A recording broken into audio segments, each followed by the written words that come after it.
Hello, everyone. This is Professor Hamamoto.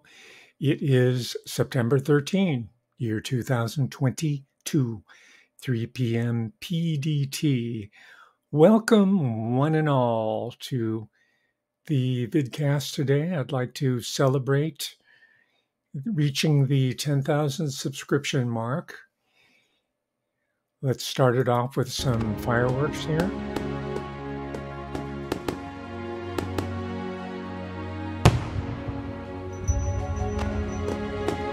This fireworks display, I understand, is done at the foot of Fuji-san, otherwise known as Mount Fuji. Yes, Japanese people are heavily into hanabi, which means fireworks. As we all know, it's the Chinese who invented them, not the Italians.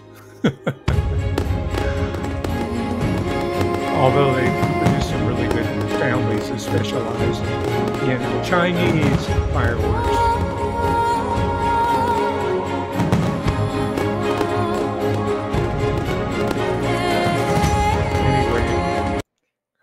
Anyway, that's enough self-celebration for now. I do enough of that in my regular show. And I'm going to be doing not self-celebration, but some self-reference in this program today, this episode. Thank you for joining me. Christy, Corky, Barbara, Zoganostra, Maureen, Piper, and my Cosmos. Or is it Night Cosmos? I'm sorry. It's very small print. Thank you for joining me. I don't mean self-reference in the terms of just sort of ego gratification, but one of the primary differences with this show that's hosted by me and the other people who seem to be indulging in some sort of parlor game. It's like, it's cool. New World Order theory. Oh yeah, it's great. And I don't mean to put you down. I mean, there's a room for that, but in case you haven't noticed, these episodes here that I do, they were part of my life. Not just I lived through them, but I was involved in many cases in the events that I'm reporting on. I have a first person involvement with these stories. And the story today of King Scorpion, Richard M. Helms, which many of you will recognize as one of the heads of the Central Intelligence Agency. No, I never met him. And so far as I know, I've never had any contact, at least who has revealed him or herself to be CIA either agents or assets.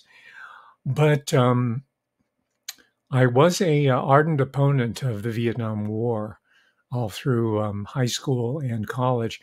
Most of my youth, in fact, was spent under this wartime mentality and psychology and anxiety. Even as we were living through the endless summer, the Beach Boys, the Beatles, and of course, John Lennon was had a crisis of faith and eventually turned against the war openly. He even returned his knighthood, which you're not supposed to do. It's interesting that the two Beatles that are dead, both John Lennon and George Harrison, are the two people who returned their knighthoods. The other two took them and went away, right? And of course, Lennon was assassinated in 1980 because he came under the scrutiny of people like Dick Helms or Richard Helms. This, in this book here that I'll be talking about, I'm not going to be going through line and verse. Just get the book. That's not what I do here. Again, these shows are more about my intersection with these realities, these politics, this history, than it is about the book itself. This is kind of like a jumping off point for me. But it talks about COINTELPRO, FBI, right? Chaos, they're all caps, chaos. I've done a couple of talks on that. That was the CIA spying on the American public, not just political dissenters. And you can tell, for those of you who are experienced hands at this, know that what was going on back then in the 60s is quite relevant today in 2022. If anything, we're in deeper trouble. So I think it's worthwhile to revisit books such as this and the history of 50, 60, even 70 years ago or more. Because I'm going back to Hamilton, right? Because I'm reading Anton Cheetkin. I'm now reading the Chernow biography on Hamilton, Alexander Hamilton, and it's turned around my understanding, or what I thought was my understanding of American history. And I hope to get to that in a future talk of this. For sure, it's not going to be as boring as it might sound, as the way I'm presenting it.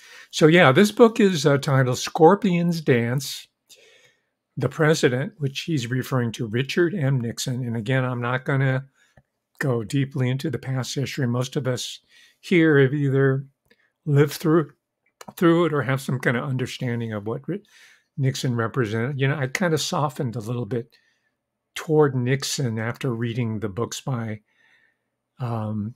Stone, right? Roger Stone, that were co-written. But I still think Richard Nixon was not a good guy. He was a bad president, and he misused the office of the president, and he really took it down several notches. I don't think we fully recovered from it. I think he set the new low standard for what we're seeing today in 2022. But that doesn't mean that he wasn't set up and he didn't have enemies. That's why this book is called Dance, or Scorpion's Dance, rather. Right? The Scorpions being these people who think they're insiders. They're in the president of the United States. They could be the head of the CIA, like Richard M. Helms, or one of the top operatives, like E. Howard Hunt. That's a name that most of you are familiar with, and I'll talk a little bit about his career as well. But the main point that I take away, because I asked the question, this book came out in 2022, just came out. Why now? Books are always published for a purpose. They don't just materialize willy-nilly, right? I was watching an interview, really good one, on Book TV with the late Gore Vidal, who I admire as a writer, and I admire more Gore Vidal's essay. I think he's one of the best contemporary American essay, maybe one of the best essayists of all time. And towards the latter stage of his career, he was publishing a lot in the New Republic. Anyway, that's neither here nor there. But what intrigues me about, he did a whole series of historical fiction about all these people like Aaron Burr and Lincoln and whatnot. And I thought, well, there must have been some reason for that. And I still haven't figured it out. Just like there was a reason why Ian Fleming did 20 plus books on this fictional character named 007, right? Right, James Bond. Right, these just don't materialize. I haven't figured out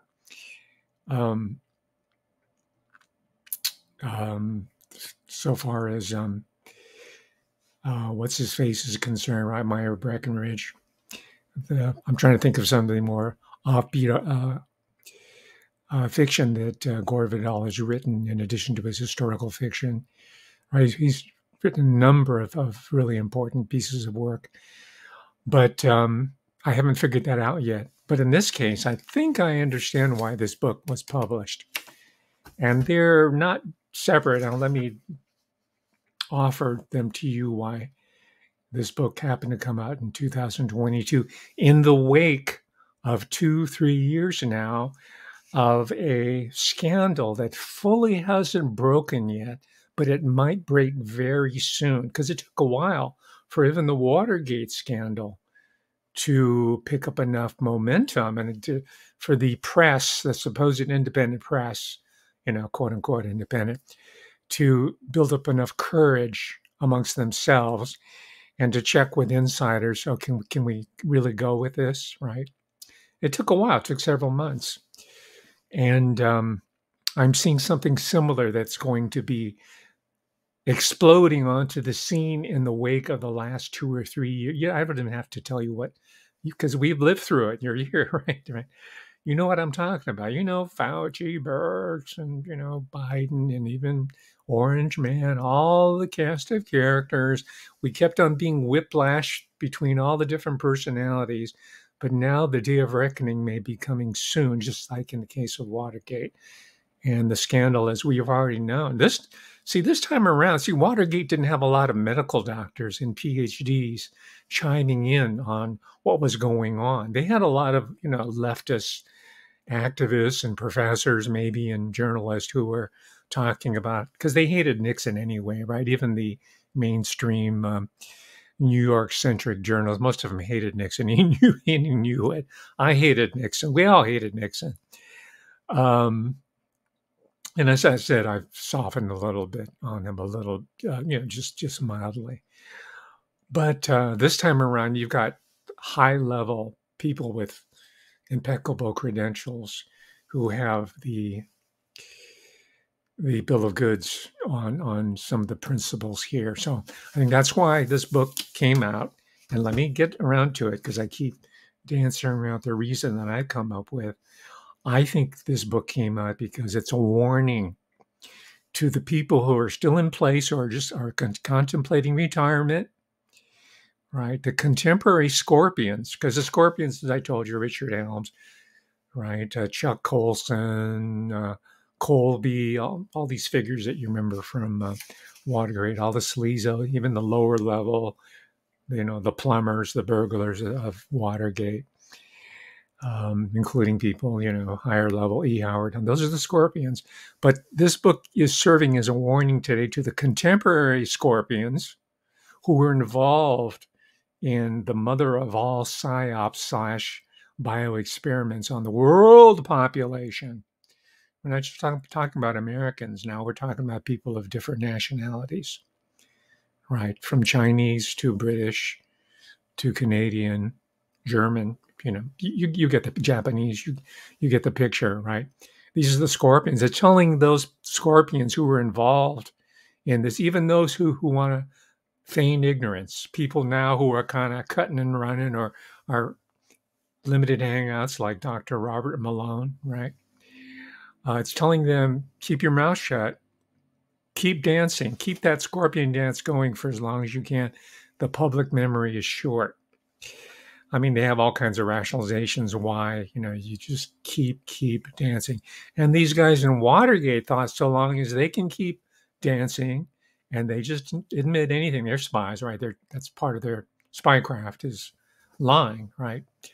And we were much more innocent back then. We thought these were legitimate institutions that were preserving, like the FBI, law and order. I didn't. I was old enough. I was already in college, so I was already wising up to the system.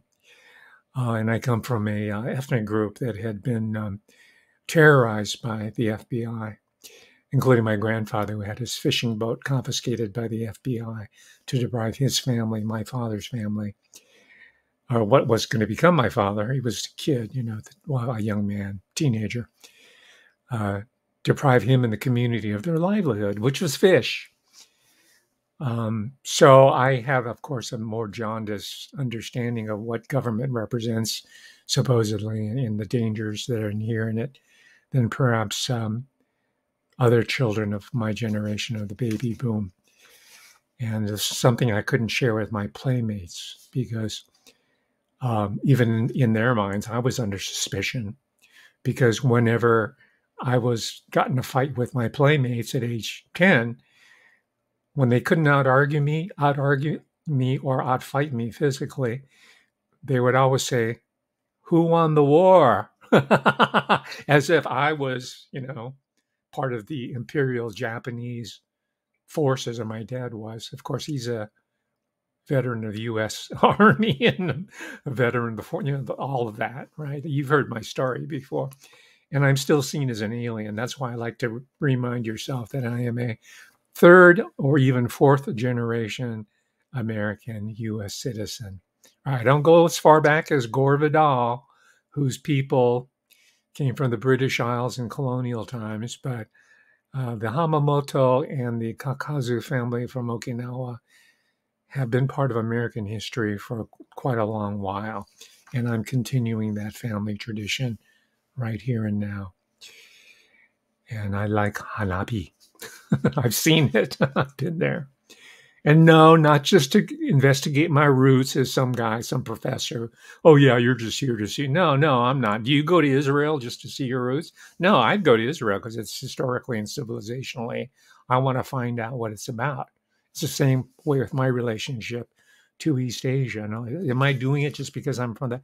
No, it's because it's being ignored even now by supposed indie investigators and historians. This guy here never talks, and I'm going to deal with it before we finish this. But he never talks about the Vietnamese people. All this was going down during the height of the Vietnam War.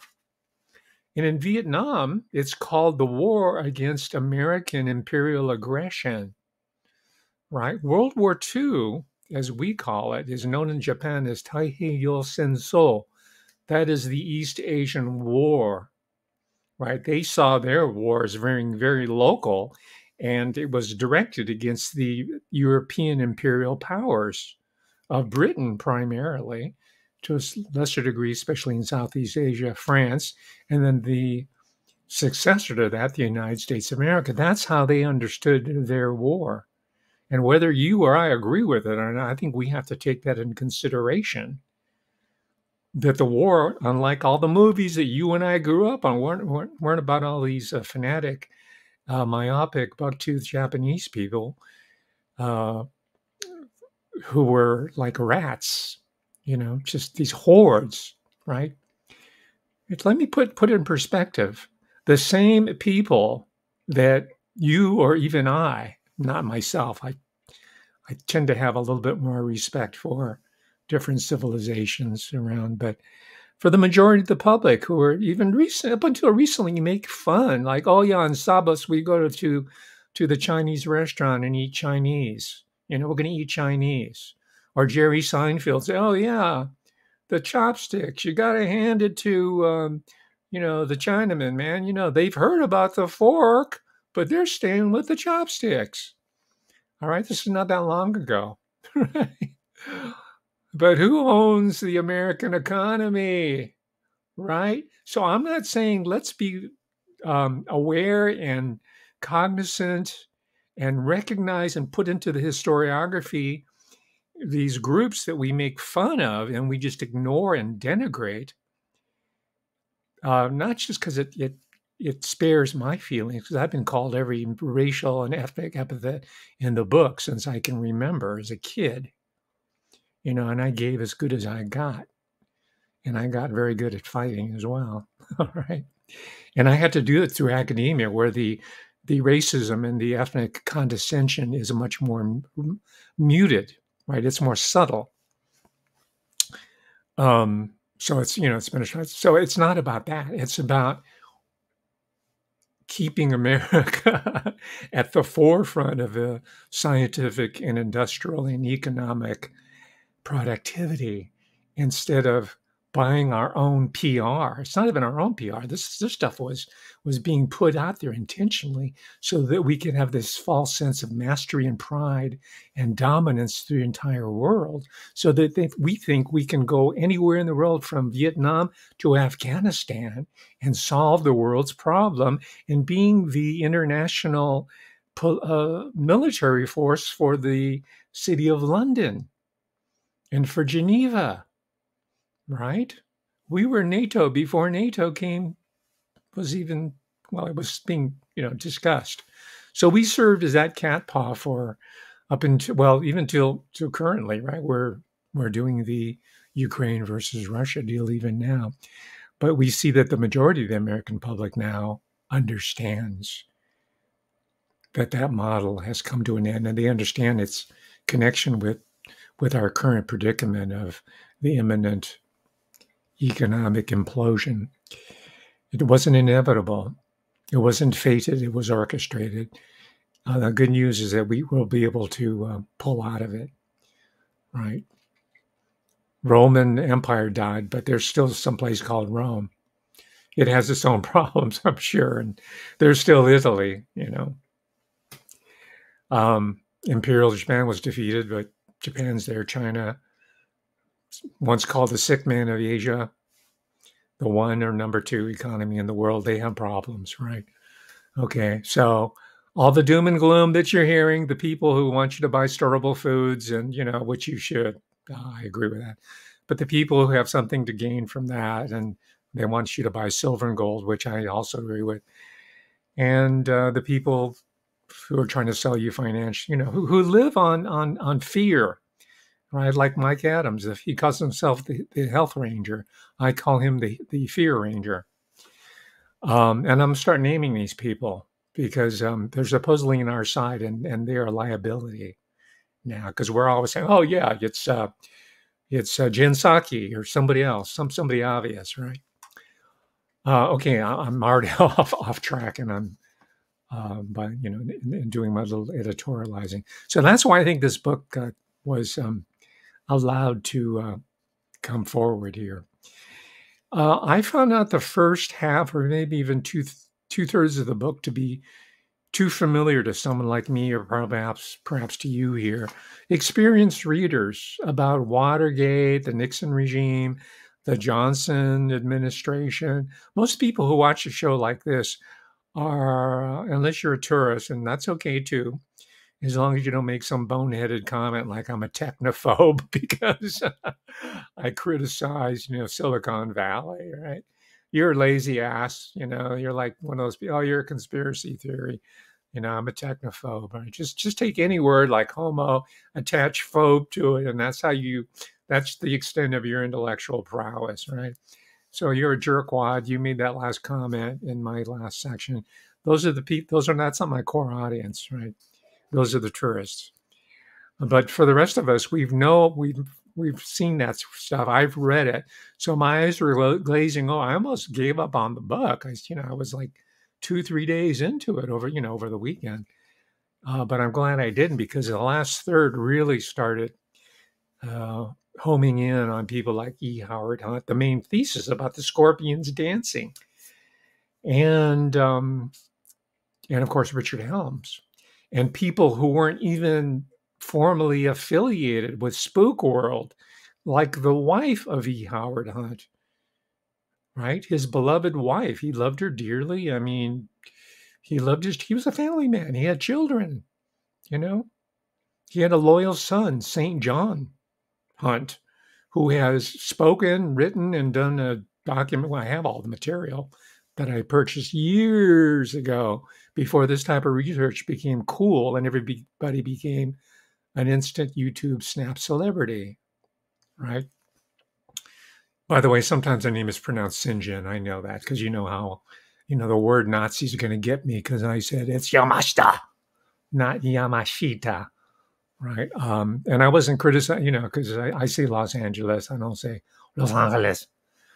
I do that as well. Okay, but that wasn't my point. My point was that people I thought who were experts in these areas are watching YouTube stuff and repeating it. I won't give any names. It's kind of shocking to me. Whereas I have read the material and I have a lot of documents and I've talked to people who have secondary. I have a good source who I've talked about here. I won't give you his name here. I don't think he wants it public. Who told me that the whole Yamashita's gold, the gold warrior stuff, is bogus. All right. But that's another talk, and I haven't been able to get the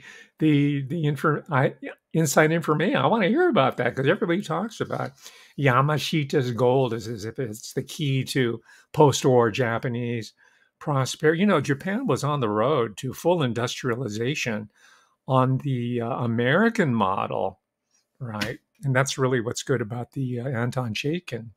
There's an American school of economy that we really haven't fully valued because the British model was forced on us, right? But the Japanese economy was on its way because we in America and Britain like to say, well, Japan, we made Japan. This again, it's that sort of arrogance of empire that we have. Japan wouldn't be where it was, if it hadn't been because of American help.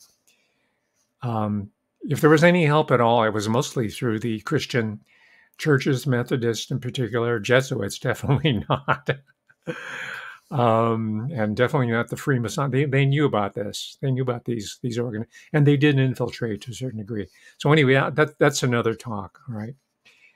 Um, by the end of the book, I think this author, and he doesn't really play he's very savvy. He's a mainstream journalist, right? He's got the bona fides, right? The credentials. He's been with all the major publications, and he has a track record of publication. And this is what we used to mean by journalist in the old days, before the days of YouTube. His name Jefferson Morley. So I have to give him that. That doesn't mean that I have to subscribe to everything he's saying. And as I said, the biggest reservation I have about the book is he never talks about all the yellow people, up to 2 million in the case of Vietnam, Laos, and Cambodia, who died because of the hijinks, right? Fun and games, as the white shoe boys, the OSS boys, like to call it, right? Oh, so social. Well, you know, it's Office of Strategic Services. People like Richard M. Helms, who was lauded as one of the original 50. I mean, that may be a arbitrary number, but he was in on the ground floor with the OSS people. All the names that you know and talk about, you know, ad nauseum, right? OSS, yes, OSS, CIA, OSS, Rothschild. Yeah, all we got to do is know about these people, and no, sorry, it doesn't work that way. But by the end of the book, I think what Jefferson Morley is saying that the scorpions stung each other, they killed each other, and that's a I'm inferring here because he's a mainstreamer. He's not going to say, because he's part of, you know, that world. He's not saying, keep it up, you're going to kill yourself, you're going to sting each other to death. But that's very much of my Yo Jimbo strategy, right? Which comes from the Kurosawa movie by the same title, Yo Jimbo, who's a bodyguard. He's a Ronin, not the Frank Miller Ronin, not the fanboy Ronin of Richard Rodriguez and all those guys who grew up in VHS rental stores, right? Thinking that they know what, you know, Kill Bill Japanese Okinawan culture is by seeing all these movies, right? But the real stuff, right? But Yojimbo, played by Mifune Toshiro, is a Ronin masterless samurai. He got thrown out of the job. He also got stung. His daimyo, his shogun, his master, who he thought he was going to, you know, get rice forever and be taken care of so that he can fight for them, he was turned out. Right, the whole social class of samurai was abolished, and everybody had to all the samurai class had to turn in their swords, and then the merchant and the banking class went to the top. That's the way it works today. That's not to say that the ethos remained. The ethos remained. It's still very strong.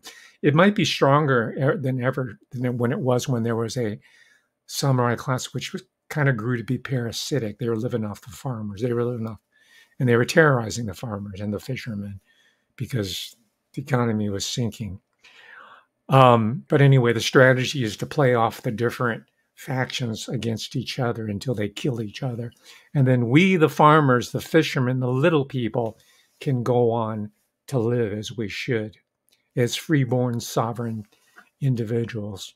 That was Kurosawa, who was allowed to make films under the American occupation because he subscribed not to feudalistic films of the pre-war era, but films that embodied the American ideals of republicanism and sovereignty, right? So anyway, that's Kurosawa. Despite the so-called experts in cinema, still one of my favorites. So let's see some of these self-smug, important people who eventually, and I'm not celebrating the fact that Dorothy Hunt, the wife of E.L. Hunt, was blown up in an airplane accident after he threatened not to be the scapegoat and he's going to blow the whistle on all the rest of the scorpions. I'm not going to gloat on that because she was the mother to little children, right? I mean, she might, you know, she had free will, and yeah, she was found with whatever remains there were, but there was $10,000 of cash money in her purse that was found in the wreckage when she was blown up. Remember the former Secretary of Commerce under the Clinton administration, Ron Brown, and his accident? They were going to let him hold the bag. There's no way. Or his son was in trouble. Says, I'm not going to take the fall. And boom, explosion. Plane went up. All right. And you know about the helicopter accidents and whatnot. So I'm not into predictions, anything, but if there are any airline or helicopter or even waterborne craft accidents that have well-known people on them who are victims, you might want to read about similar types of episodes. So let's look at some of the high riders. This is when their Scorpion world was beginning to collapse in on them, right? And they were kind of like still trying to play it smug and wink at each other and, do a lot of brave talk because, they come out of OSS. They won World War II. For God's sake, no one could take them down. Famous last words. And that's not for you in this audience. This is for the people that I think Jefferson Morley is addressing. And that's the Scorpions of 2022. And you know their names. I don't have to enunciate them on this channel. I kind of want to keep the channel going a little while longer before I'm into another enforced sabbatical, let's call it, which was good for me. I cleansed myself, I purified myself. It was good for me spiritually. So let's take a look at one of these characters. You remember them. CIA involvement in the break-in? I assured Mr. Gray that the CIA had no involvement. That, of course, is Richard Helms. In the break-in. No involvement whatever. And it was my preoccupation consistently from then to this time to make this point and to be sure that everybody understands it. It doesn't seem to get across very well for some reason, but the agency had nothing to do with the Watergate break-in. I hope all the newspaper men in the room hear me clearly now. Ambassador Helms, I'd like to move then to... There he is, right? That's the duper's delight. Oh, this guy's an assassin, man. He put the hit on so many. I shouldn't be laughing, and some of them are chronicled in the book here. But there's your duper's delight. That's the psychopath. The con man. We've all seen the con man, right? Or woman, right? Women are really good con men, especially if they're dealing with men.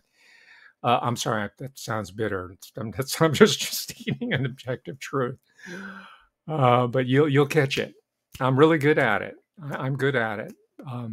I'm also very good at picking up vibes of people who are suspicious of me or fearful of me because they know that I can figure them out.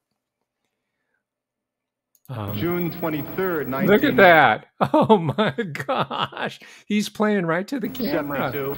Well, it seems to me, Mr. Helms, that there might well have been concern as to the role of the FBI or the CIA by all parties involved at this particular time, right after the break-in in June of '72, if in fact one of the persons who had broken in was at that time on retainer by the CIA. Did you know at the time of your conversation with Mr. Haldeman and Mr. Ehrlichman on the 23rd that Mr. Martinez was in fact on retainer? I don't recall. I imagine I may have. But that doesn't mean that the CIA was involved in the burglary. No, sir. No, sir. I don't think you ought to put words in my mouth. I didn't think I was. The issue seems to be whether or not there... He's definitely a cool customer. Anybody that can order the hits of other human beings, like, at like a capo regime or capo, I think it has to be approved all the way to the top, especially if you're doing other, because they hit each other, other members who are in the network, not just, not just the enemies of the state overseas or domestic, hits, but also within their other scorpions. That's the way to put it. Very cool. And also responsible for the deaths of millions of civilians. over in Vietnam, right? So here's another character. Some of you seem to be liking it here. It's like a flashback to you. Some of you want to see Gordon Liddy. Gordon Liddy was at least honest about what he was doing. He was a badass dude, and he made no bones about it, right? And not that I'm saying I'm approving of it, but the Helms and these other guys were really slippery. But here's another character that most of you will identify immediately that I'll put into the stream right now. On the day that John F. Kennedy was assassinated. I was in Washington, D.C., and I have 3 witnesses who have testified under oath, not once but many times, as to my presence that day, all of whom were office associates of mine. Now I'd like to show you a picture taken of 3 tramps who were in Dealey Plaza on the day of the assassination. I'd like you to look at this picture, and I'd like you to tell me whether one of those tramps could have been you.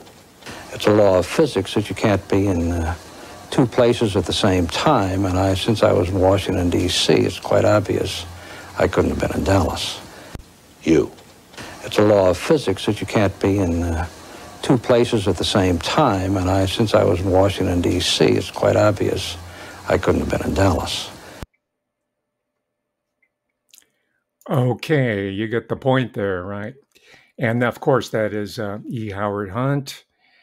And if you've read his, let's see, did he do autobiography? He's been written about extensively, and he's, I haven't read any of his fiction, but one of the interesting, it's kind of secondary, because I knew all the main stuff. So I look, as a educated reader, person who knows all this stuff, I'm looking at the secondary type of material that's in here. And I didn't realize that that the agency itself, all the way to Dick Helms and his predecessors and others in the intelligence community that aren't named here, but according to the author Morley, they were trying to make E. Howard Hunt into the American counterpart of Ian Fleming. Because as you know, he wrote spy fiction. He was very prolific and was published too. It wasn't, not all of it. In fact, I'd like to see one of those books that are mentioned here. I'd like to see the manuscript of it, because it's a roman à clef about the whole Watergate network. And you know, and I know that despite his protestations under questioning from one of those real old school reporters back in the old days, right? Not like those transcribers today that we see on CIANN, right? But he was lying through his teeth, right? We know that, in retrospect, that it has all come out. I don't think the scandal that we've seen for the last 3 to 5 years, and I won't name it, you all know it. You've all lived through it. I lived through it. And I purified and cleansed myself of it as of this past month. I don't think it's going to take years and years for those revelations to come out. And again, that's why this book came out, and books like it are going to be coming out just to kind of acclimate slowly. So it just won't hit us as a blockbuster. It's going to like lead us slowly into, oh yeah, okay, it's happened. And we're not going to be as quick to pick up the pitchforks and the torches. We're going to have, just like warming up the pot a little bit, easing into it. So we're not going to get into full vindictive mode right away. Now, let me continue. I'm digressing again, as I am wont to do. Again, like you, I've lived through this, and I've read a lot of literature.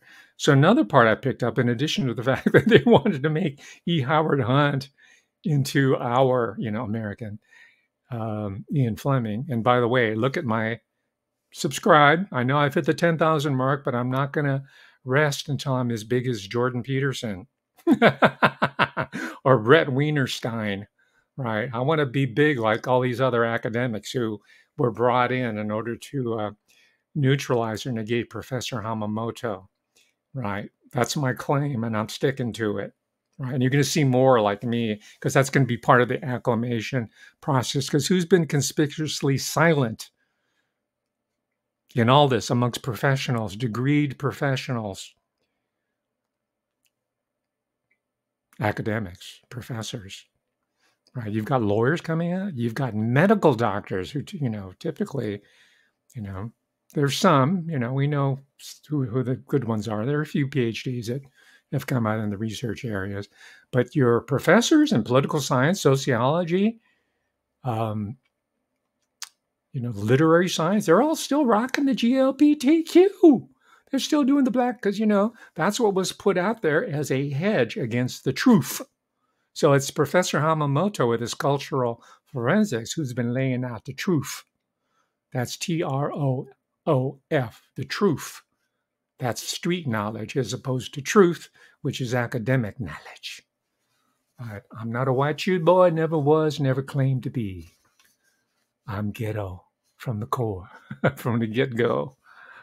Yeah, I'm more ghetto than Richard Charnas, who's wrote a new book on hip-hop. I'm more ghetto than Rick Rubin, who made a career out of identifying ghetto talent and bring it to the fore. I grew up under segregation in Los Angeles. You know the story. I'm ghetto and proud. And I also grew up with my hillbilly friends, the mountain people. Yeah, we watched all the hillbilly TV shows of the early 50s because all the hillbillies were living in LA along with everybody else, right? Including my parents who were, Japanese hillbillies. Barefoot, in Hawaii, you don't need no shoes. So, okay, what's the other secondary point that I picked up here that I think is very important? I'm having too much fun here. Okay, I found out that in this book here that there was and I had forgotten about, I knew, but I forgot. There's a whole guidebook that's over almost 600 pages long that was published in 1958. The title of the book is Assessment of Men, published in 1948. Tell me in the chat, when was the CIA, the National Security Act passed? When was that year? Yes, you got it. They had a 600-page book ready to go. It's called to get, to start stalking the OSS and the CIA before the official timeline, right? So the National Security Act was kind of like a ratification of what was already in process. That's what I'm trying to say. So the book is called Assessment of Men, subtitled Selection of Personnel for the Office of Strategic Services, OSS, right? Which, of course, Helms was one of the founding members. Published in 1948 by, I think, Holt. It was published and distributed to the American public. And for you, now that I'm at 10,000 subscribers, I'm going to encourage all you subscribers and people who have been watching my show and like what you see and want to see more, I want to encourage you to subscribe to my Patreon, because of those existing Patreon people and the new patrons, guess what you're going to see in there after this show? Give me some time this evening.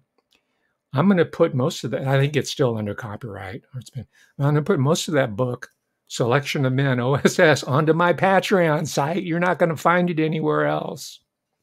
I have access to that because I come from that world. They thought they got rid of this book. They thought it went into the memory hole. No, I went into the memory hole and I plucked it out, and I'm sharing with you, my dear Patreon people, who are so generous enough that you allowed me to buy this book, and which allowed me to give you this talk here. So check it out. Okay, there's more. It's not just the book itself, but I was interested in finding out there was a Japanese American who was listed as a consultant here, and I want to find out more about him. Because as I'm finding out, it wasn't just a bunch of white shoe boys doing it. Yeah, they were the ones who were conceiving it and funding it and all that. But they were multicultural way back when. They would hire anybody who had some skill set that they could use. And one of them was Joseph G. Yoshioka, PhD. And I tried to find information. If you were related to him, please let me know. Joseph G., his middle name was Gino, Geno. Was that Italian or is it Japanese? I don't know. There's no Japanese name, Geno. My grandmother's name was Gen, but there was no Gen, but I might be wrong. Anyway, Yoshio. So I tried to find out about him. Oh, by the way, there's some other names here that you will know. Clyde Cockholm, PhD, Harvard University, is a consultant for this OS book, How to Select the Right Guys. because they weren't hiring women at that time. So I'm saying guy, I mean men. He's one of the founding fathers of modern American anthropology, Clyde Cockholm. And he studied Native America. That was his area, his field work, I believe, because Native America was the original test group for what we're going through now. We're going on the reservation, baby. If they get their way, if you watch my last one about the missionary system, the mission system, Spanish, and then the university system that went in the footprint of the Spanish missionary system in Silicon, all of it, that's the main point that most of you missed in my last presentation. Spanish missionary system, colonial, Spanish America, Spanish California, before the Anglo-Saxon takeover, right? And the Russians were coming down as well, right? And then the University of California and the San Diego, UC San Diego, UCLA, Los Angeles, UC Santa Barbara, on and on, all the way up to the north. You missed that point. You're too fixated on the beautiful scenery I was showing you. Oh yeah, Pebble Beach. Yeah, my husband used to go golf there. Wonderful, but that wasn't the point. All right. I'm going back to the recolonization, the biocolonization of America circa 2022. All right. So we got Clyde Cockholm, who was studying maybe not the California Indians, but Native America, because they were the original test population. And Kurt Lewin, Lewin, back then, University of Iowa, later to become the father of operations research, management research. Check him out. Some of you know who he is. So all the big shots. And there's this guy, Joseph Yoshioka. So what was his contribution? I tried to figure out.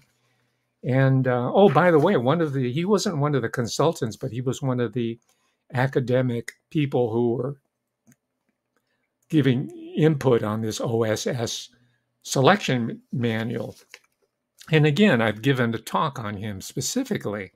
And this was the talk I gave on our friend, Professor Theodore Kaczynski of the University of California Mathematics Department. He started there as an assistant professor, Berkeley, before he retired. He left academia, and then he became the Unabomber. But how did he get that job at UC Berkeley? And that's no slouch as being in the math department at Berkeley, even back then. He came out of Harvard. You know the story. As a 16, because he's precocious, right? As a 16-year-old, he was recruited into a longitudinal psychology program headed by Henry Murray at Harvard. And that's how, according to Alston Chase, who wrote a great book called Harvard and the Unabomber, that's how he, right? All these young killers we see, right? Nowadays, Harvard was doing it way back then, right? And that was Theodore Kaczynski. Henry Murray contributed to this book on the OSS. So it's a who's who of all these people who dominated post-war psychology, academic psychology. And those are the people who were in the academic offices that I was kicked out of, these PhDs or MFCC types or PsyD, psychology. There was a guy named Paul Kim there at UC Davis. When he showed up, I said, something's up. He was a PsyD, doctor of psychology. And sure enough, he disappeared for a year, probably did training somewhere, I don't know. And then they started replacing faculty offices with psychotherapists, right? While I was still there. And I was fighting that tooth and nail. And that's one of the reasons for my departure, right, to put it mildly. So this is personal. Like I say, I like to, as they used to say back in the 60s, the personal is political. I live this, right? Not like the parlor game people who were supposedly experts on this, right? Not like Jay Dyer on the Alex Jones show. Oh my God. You want to talk about like as far removed from the source and from the reality as possible, but is still, will sell to a lot of gullible people who are now bought into conspiracy. Watch him. And the only reason why I'm calling him out is because I always get his fans trying to say, I have to check him out. So, like I said, I'm gonna start naming names. Anyway, let me finish it up with Professor Yoshioka. I think he was Japan-born. I think his first language was Japanese. I'm not sure. He might be Nisei, second-born Japanese, generation, main language. He was probably bilingual. That's why they brought him on here, because they did Saiwar in Japan. They had profiled the Japanese way before World War II. Teddy Roosevelt had already said, we're going to be fighting them in a world war pretty soon. This is, the Rough Rider, Teddy Roosevelt. They knew. So Yoshioka, guess what his specialty was? Mazes. Yes, as in labyrinths. M-A-Z-E. By the way, maze and amaze or amazement, they're all part of the same root word, and has to do with enchantment, altered states of imagination. And now I found out the origins of why people say, I feel like a rat in a maze. There was a famous, or it's still there, I think, a famous building at the UC Davis campus, Social Science Tower. It was done by a guy who specially was building prisons for the California prison industrial complex. It's raw concrete, but they made the social science offices and the dean's office of my school, Arts and Letters. Her office was there, but everybody referred to it as a rat maze. Right? But the rat maze was done with Yoshioka and some of his mentors around the time of World War I, because they had figured out that the maze, going back to classical civilization, pagan times, had an important role in altering consciousness and perhaps even creating neuroses before the age of drugs, or what later become neuroses or psychosis, psychotic breaks, right? And I know these days people are trying to make mazes into something fun, just like every Halloween it's coming up. They try to make haunted houses into something fun. The operative word in haunted house is haunted.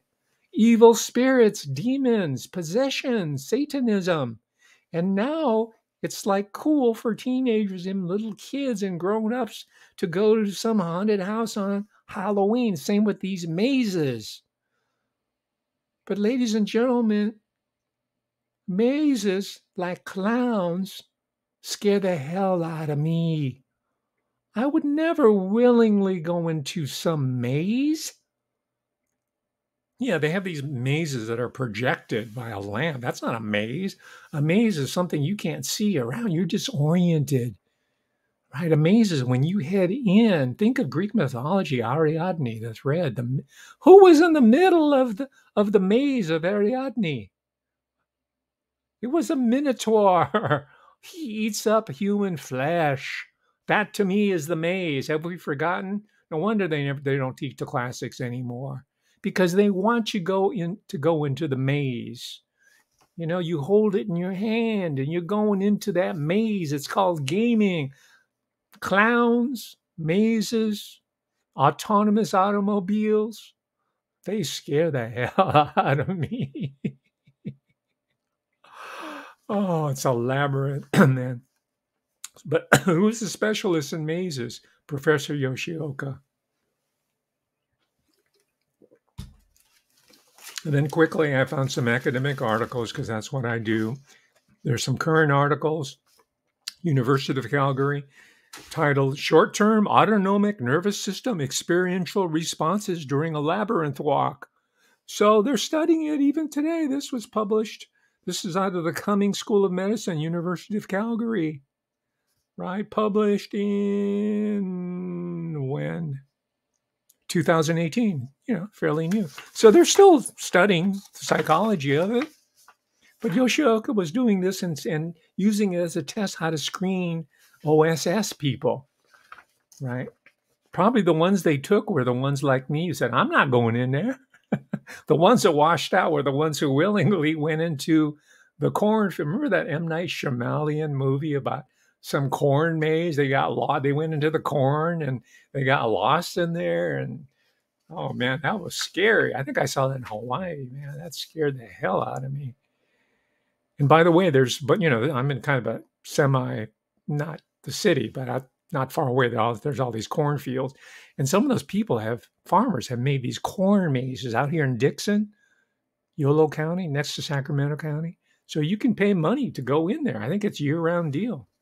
Yeah, pay to get lost, pay to be disoriented, pay to be consumed by the Minotaur. You're giving your consent. Okay, all right, enough of that. So I looked up one of the consultants, Robert Tyron, University of California, 1937, Department of Psychology, right, Berkeley. Neurotic tendencies and experimental investigation of the inherent. They're testing rats, and they're trying to see if across generations that if they get freaked out and neurotic, whether it's we call that epigenetics. They were doing this back in 1937. All right, so thank you, Jefferson Morley, for giving me this kind of footnote that I followed up that's yielding a whole new area of interest. No, I mean, I've already been interested in this stuff, but you're helping me come up with more empirical grounding on what I've been seeing as the bane of contemporary experience, and that's the behavioral sciences, which is hand in hand with the pharmaceutical sciences, right? You can't have one without the other. So I looked up another character, Edward Chase Tolman, another UC product, published in Comparative Psychology. I'd have to look on the date. It looks like something that was published back in the 1930s. The publication date is not on the front page here. But it's volume 4, Comparative Psychology. But here again, the title, The Inheritance of Maze Learning Ability in Rats. So there's already something done around World War I called maze learning, right? And I think that a lot of these games that your children, or maybe even you, are playing, the real proficient ones, that data is going back to Beijing, and then sent back to the National Institute of Mental Health. And they're figuring out who the kids who are 10 years old who are really good at maze learning.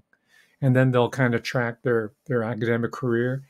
And then at some point, someone's going to tap them on the shoulder when they're in a lecture at UC Berkeley. And they're going to say, have you ever thought of a career serving your country? Right. It's called tapping. Right, you're tapped. And as you know, I don't have to tell you, people are in the chat room. Most of those people were recruited at the Ivy League universities originally, and they're still being recruited out of there. They take some of them out of the military, some of them that they happen to miss. I was in a Fulbright program for scholars, and I noticed that all of us who were selected were from second and third rate colleges and universities, right? I thought, and I said, I thought there would be just the number one institution in the land to get a Fulbright to spend at a university in Japan for an entire year, which I did. Hiroshima Daigaku, Hiroshima University, all expenses paid, everything, right? Room and board, everything. They treat you really, really well. I'm talking about the U.S. part. In Japan, they're treating you well because you're a scholar, and a sensei is treated as the highest level of regard and respect in not just Japan and China, the East Asian civilizations, not so much in America, but definitely those countries know where the strength of the nation really rests. Not to promote myself, but the point is that the reason why they brought all our second and third raters like me in there, because they wanted to make sure that they didn't miss anybody. And indeed, they were trying to bring me in. But the guy who, he was sort of low of it. And I won't give you his name. They were trying to reel me in. They were trying to feel me out. But they just had to listen to some of my talks and realize there's no hope for this guy, me. So they gave up, and they stopped approaching me.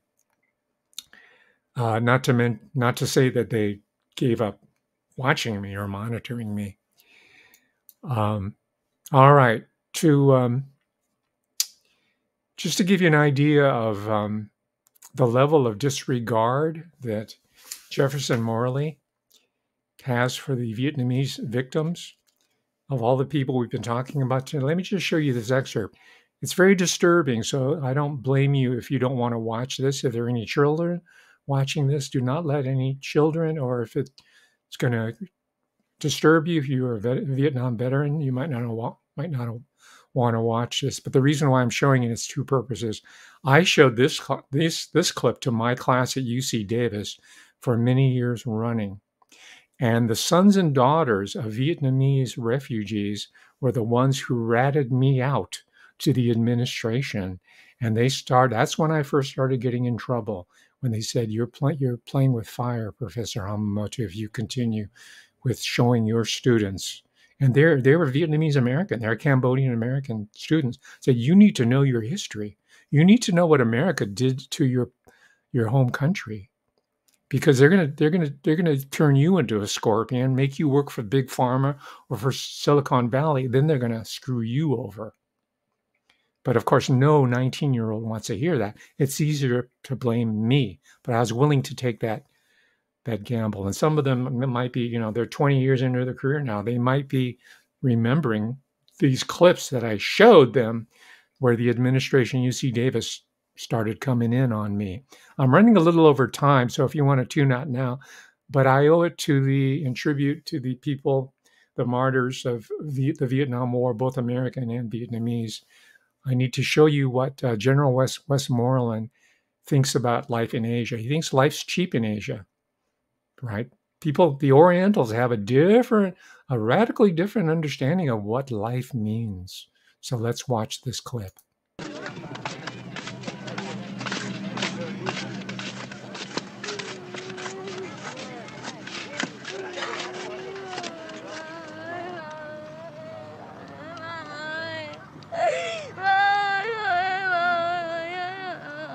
That's the national flag of South Vietnam.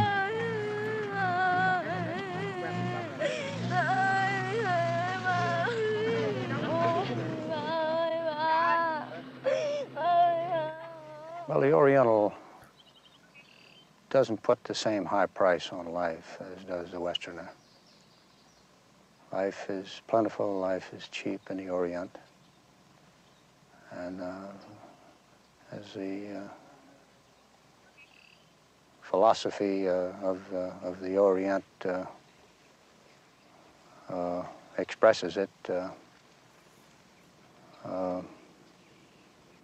life is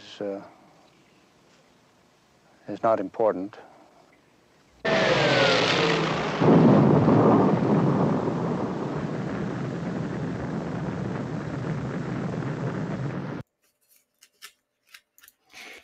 Now that's a clip from an Academy Award winning documentary by Douglas Davis.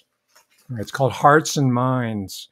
You can't get it on Netflix, but maybe you should watch. I would recommend it. So the guy that brought me in at UC Davis, he was a low level. I got promoted. The more notorious I became, the higher level administrators they started bringing in on me, until I went all the way up to, well, the guy who was the vice provost, the chicken shit guy, he refused to see me. He was scared of his own shadow. He's the guy that wanted to reduce me to 25% salary. That's after going through an investigation twice and winning both times. All right, because I'm a guerrilla fighter. I'm a Yo Jimbo type, not just in my fantasy life, but for reals, okay? But the first guy who came in had done his research on what I was showing. He looked at Hearts and Minds and said it won an Academy Award. All right, so it's very difficult for them to really zap me, because I wasn't just talking, right? I was going with solid sources, and I'm doing solid sources here on the Professor Hamamoto channel. And I thank you for bearing with some very uncomfortable scenes such as this. But 2018, just a few years ago, I made a pilgrimage to Vietnam and was able to see with my own eyes what was supposed to be an American colony. that resulted in the loss of incredible civilian life in this country. A very moving moment in my life that, I want to share with you. Well, thank you very much. Next Thursday, we're going to have I might have a surprise for you. I don't want to get your hopes up, but I just got the notification in the mail that the documentary on Alex Jones that dropped late last month has finally been mailed. Usually they're pretty quick about mailing because they charge an arm length for postage. So if I get it tomorrow, I might be able to do a review on Thursday, but don't get your hopes up because it might be delayed in the mail, but that's up and coming. And I have no idea where I'm going to go. I haven't seen the film. I ordered it on DVD because I don't believe in streaming. I want to own the physical copy. And so that's something to look forward to and subscribe so you get the notification, join the Patreon. The DVD was not cheap, so thank you again, Patreon people. Even the postage was expensive, so I'm not complaining. This is what I do willingly. I want to understand the Alex Jones phenomenon, and most of you know that I was on a show on more than one occasion. In fact, when I was in Vietnam in 2018, I did an interview with him. That was the last time I was ever on the show. They've never invited me back since then. I wonder why. It's probably realized, well, this guy's he's for real, man. He actually goes to these places. He's not no desk jockey, like a Leanne McAdoo or what's that guy, Owen Schreiker, or some of the other, what's the guy that kept making up names? What's his name? Most of them just kind of move on after a while. They're always, young people who really don't know anything or know any better. So there's nothing against them. But I think that was the first time I realized that I was internationally known on the microphone, if I may steal a rhyme right there. So thank you very much, ladies and gentlemen. We'll see you next time, God willing. Thanks again. Bye.